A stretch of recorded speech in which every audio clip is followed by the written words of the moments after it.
O mais urgente não me parece tanto defender uma cultura cuja existência nunca salvou qualquer ser humano de ter fome e da preocupação de viver melhor, mas extrair daquilo que se chama cultura ideias cuja força viva é idêntica à da fome. Acima de tudo, precisamos viver e acreditar no que nos faz viver e em que alguma coisa nos faz viver. A dica de leitura de hoje é O Teatro e Seu Duplo, de Antonin Artaud. Bom, gente, o Artaud, ele foi, né, na década de 20, um poeta, um dramaturgo, um ator francês. Ele tava... Como falar de Artaud, né, gente? Caraca, o Artaud é muito gigante, ele é muito importante. Eu acho que além da biografia dele, eu vou falar de algumas características dele. E esse é considerado um dos livros mais importantes e classicões assim dele e para quem estuda teatro e teoria do teatro e criação teatral, enfim. Então, vamos começar aí. Teatro e Seu Duplo. Figura do Artaud, né? Extremamente controversa, uma pessoa que sofreu muito e buscou refletir toda a sua existência, seu sofrimento, sua expansividade, sua mente, em prol de uma arte que pudesse modificar a realidade. Mas calma. Bom, o que é importante para o Artaud é um desvendamento das aparências. O que isso quer dizer? Isso quer dizer que na época que ele escreve esse livro, ou na época que ele está investigando isso, estava muito em voga um tipo de teatro, que era um teatro burguês, né, de drama burguês, onde praticamente o texto, né, e a história eram consideradas o centro. Então a gente tinha aí o texto dramático como um protagonista do fazer teatral. E o Artaud acreditava que essa era uma forma de se fazer teatro bastante elitizada, completamente limitada para entre quatro paredes de uma determinada elite intelectual e completamente afastado da realidade e das pessoas. O Artaud ele acreditava que o teatro ele tinha uma potência muito além do texto. Ele poderia ser visto como poesia, música, dança.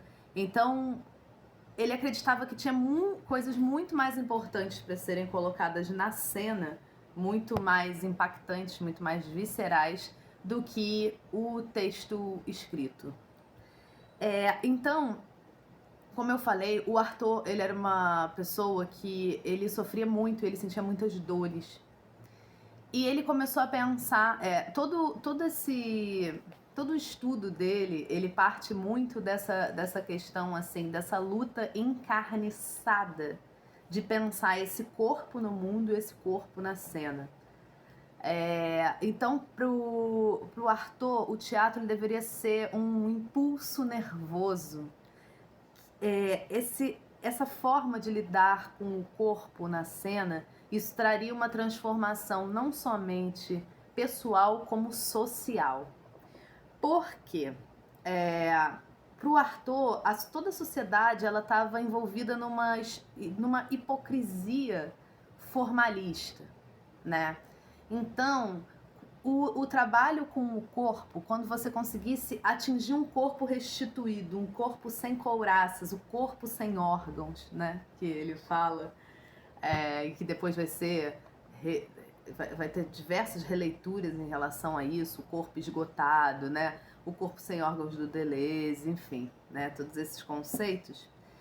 O Artaud, ele tá pensando assim, olha, a partir do momento que você reconstrói um organismo, o corpo, você também pode se curar. E quando você cura, você também começa a vislumbrar um outro mundo possível, outras relações possíveis, né? Então ele tá muito interessado em criar um corpo novo, um corpo por si só, um corpo... É isso, um corpo que não esteja cheio de couraças de uma sociedade hipócrita decadente. Então, o Artaud ele considera o teatro como não sei se ferramenta é bom, né? Mas assim, o teatro como um agente da subversão radical. O teatro como um processo alquímico, o teatro como magia. Ai, Ana, mas aí é muita viagem. Porra, mas o que isso na prática vai trazer pra cena, né? Então vamos lá. Quando o Artaud ele viaja para Bali e ele assiste o Teatro de Bali, né? Que é um teatro completamente configurado, assim, ele é meticulosamente partiturado, mas ao mesmo tempo o Artaud ele percebe que nesse fazer teatral, que não separa música, dança e teatro, existe uma coisa que é como se fosse uma espécie de encantamento que vai muito além do texto. Então, como ele não estava entendendo nada, ele estava vendo aquelas figuras ali dançando, aquelas expressividades, aquelas expressões e aquelas formas de falar, né? Ele vai começar a pensar assim, não, tem uma coisa aqui que é específica do teatro, que pode ir muito além do que é o entendimento do sentido da coisa. Existe outras coisas que estão trabalhando aqui, o poder da respiração, essa palavra como uma força mágica, a voz, a vocalização que era feita ali, que não era necessariamente uma voz natural, mas vários efeitos vocais, e tudo isso suscitava nele um outro estado de consciência, um outro estado de sentido, né? E aí ele vai pensar nessa palavra como um encantamento rítmico, como emanações sensíveis, que não passam pelo racional. Eles afetam uma outra instância do entendimento.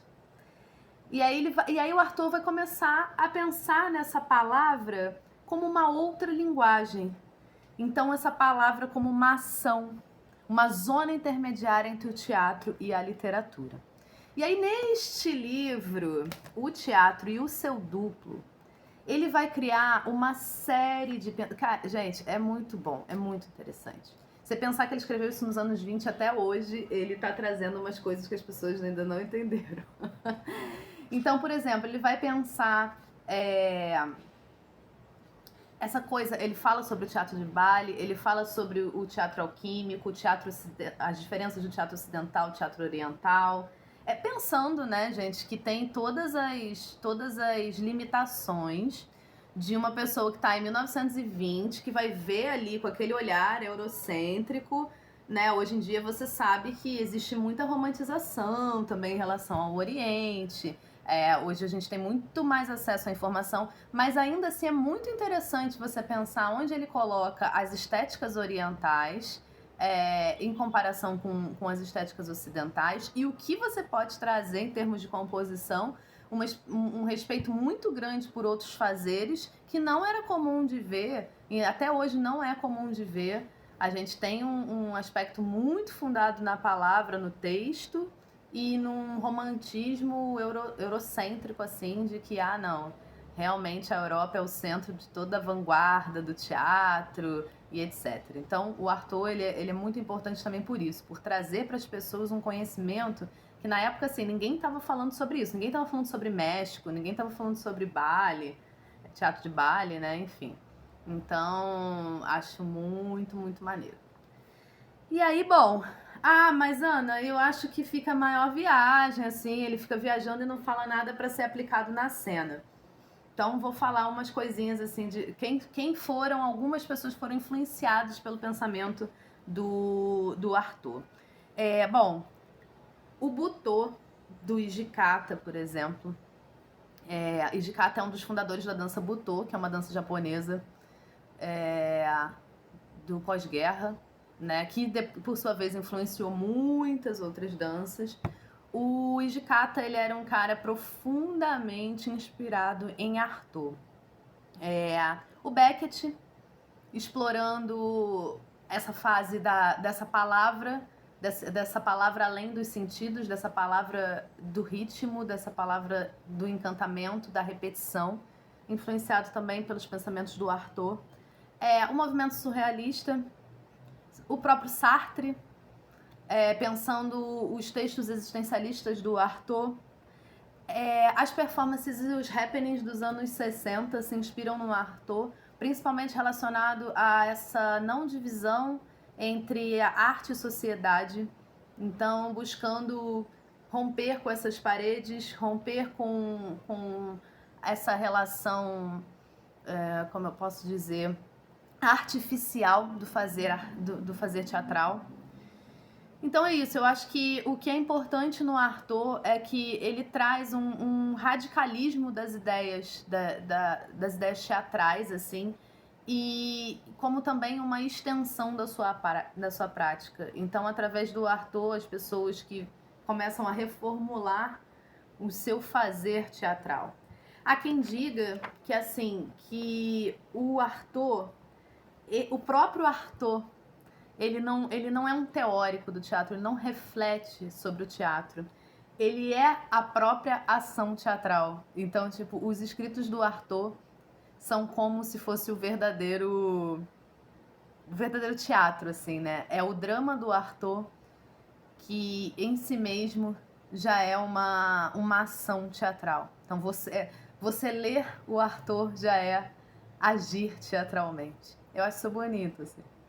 Bom, então, dica de hoje, se você não conhece, conheça. Se você já conhece, releia. É um excelente encontro. Até a próxima.